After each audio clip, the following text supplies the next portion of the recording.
Hey everyone, a record number of office building loans are going unpaid, and the banks, they're actually holding them and they're not marking down the losses because they're pretending that the buildings are still worth what they paid because they don't want their shareholders to know what's going on. If your savings sits in one of those banks, you're funding the cover up, and you need to know that it's happening now and pretend that you were in 2005. And I'm going to blow your mind with this next idea. Watch this. $930 billion in commercial real estate debt maturing this year. Office buildings, apartment complexes, strip centers, warehouses. Most of this debt was written when rates were 3 to 4%. It refinances now at 6.24. The math doesn't work on most of it, but you don't own an office building. So why should you care? Because the bank that holds that bad office loan is probably the same bank you applied to for your mortgage. Regional banks hold 44% of their balance sheets in commercial real estate, 4.4 times more than large banks. When those loans go bad, the bank's capital shrinks. When capital shrinks, the bank tightens all lending. Home loans, construction loans, small business credit. Congressional research confirmed it. Tighter lending standards from CRE stress could reduce available financing and raise the cost of borrowing for everyone. The commercial real estate crisis isn't an abstract Wall Street problem. It's the mechanism keeping your mortgage rate elevated, your loan harder to get, and your local bank pickier about who qualifies. The office building on Main Street and the house on Elm Street are connected through the bank that holds both loans. Same capital pool, same balance sheet. I'm going to show you the data the banks aren't showing you. Then I'm going to give you the specific tools, free, public, available right now, to check your own bank's exposure, your own market's risk, and the specific signals that tell you when the distressed inventory starts flowing. Get a pen and paper, this one's dense. The largest US banks reported earnings. Charge-off rate on commercial real estate loans, 0.26%. 5 consecutive quarters, unchanged. The banks have officially decided, quarter after quarter for over a year, that almost none of their commercial loans are unrecoverable. The CMBS market disagrees. Office CMBS delinquency hit 12.34% in January, an all-time record since TREP began tracking in 2000, from 1.6% in mid-2022 to over 12%. The gap between two numbers measuring the same underlying problem is 10 to 1. One of them is a decision, the other is a measurement. The rate improved in February, dropped to 11.2%. Sounds like progress. Except TREP documented exactly what happened. 5 large office loans received extensions, 1 month to 3 years. The headline improved. The underlying debt got pushed forward into the same maturity wall. The problem got bigger while the number got smaller. That's extend and pretend captured in a single month's data. There's a number nobody reports.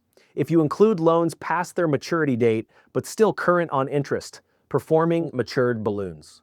The actual delinquency rate is 8.75 to 9.14%, nearly 2 full percentage points above the headline. $25 billion in loans sitting past maturity with no resolution, no formal extension, no payoff, just waiting. Not in the headline, not in the bank earnings, but in the data. More than half the $100 billion in CMBS office loans maturing this year are unlikely to pay off. Morningstar confirmed.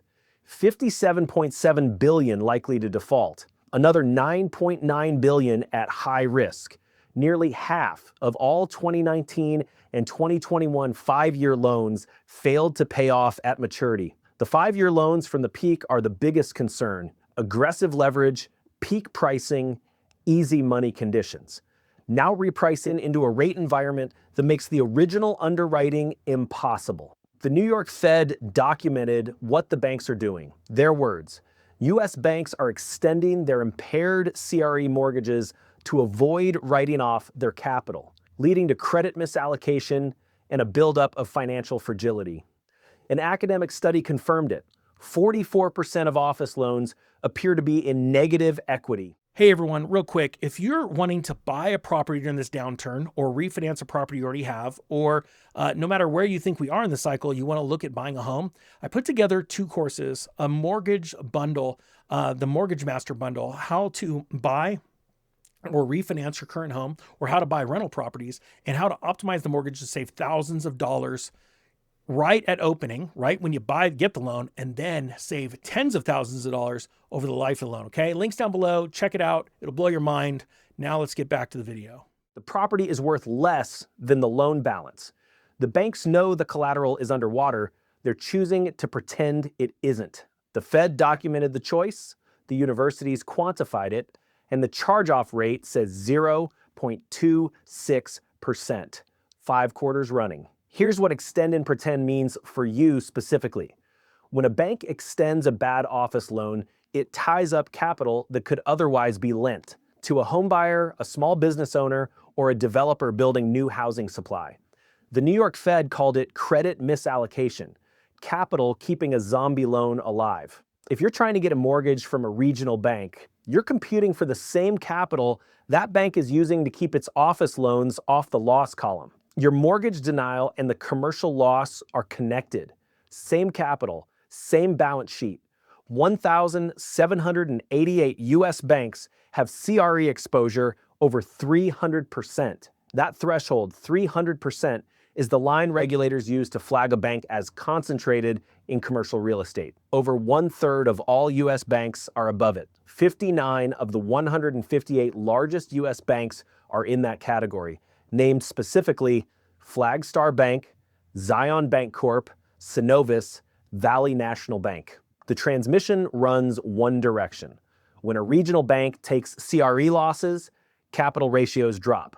The bank either raises expensive new capital or reduces lending. They reduce lending. Your mortgage application gets scrutinized harder. The rate goes up. The down payment requirement goes up.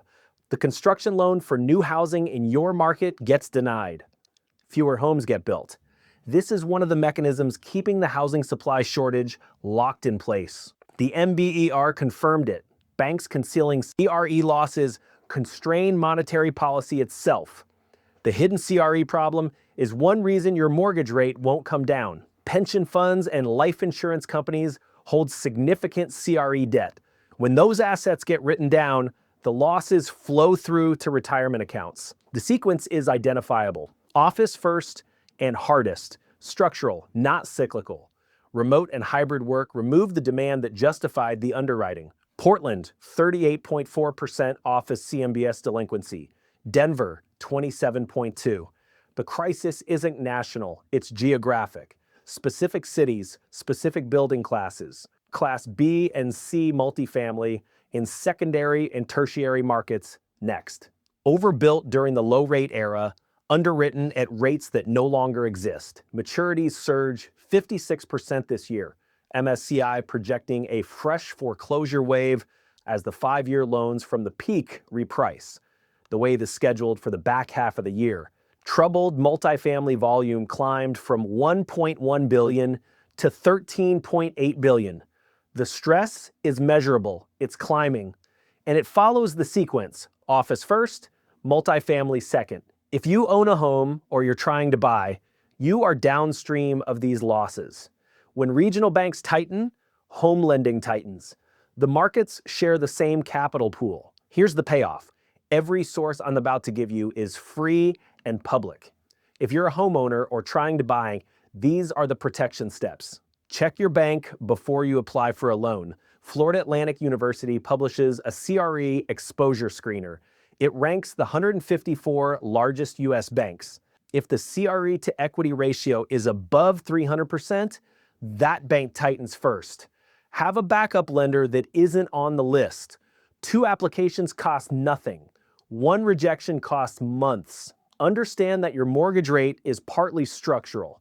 The banks are tying up capital with extend and pretend. Price your decision against that timeline, not the headline. Check your county assessor's website.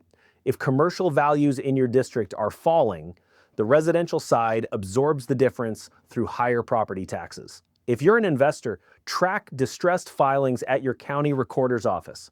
Every list pendants is public record. The foreclosure filed today is the property at a discount in 6 months. Browse LoopNet for your target market.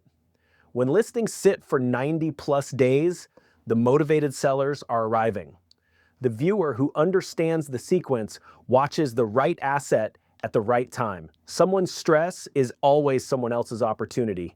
The pretending stops when the maturity wall forces it. The wall is here. The only thing standing between the current market and that repricing is the pretending. And pretending has a maturity date too. Economic Ninja is out.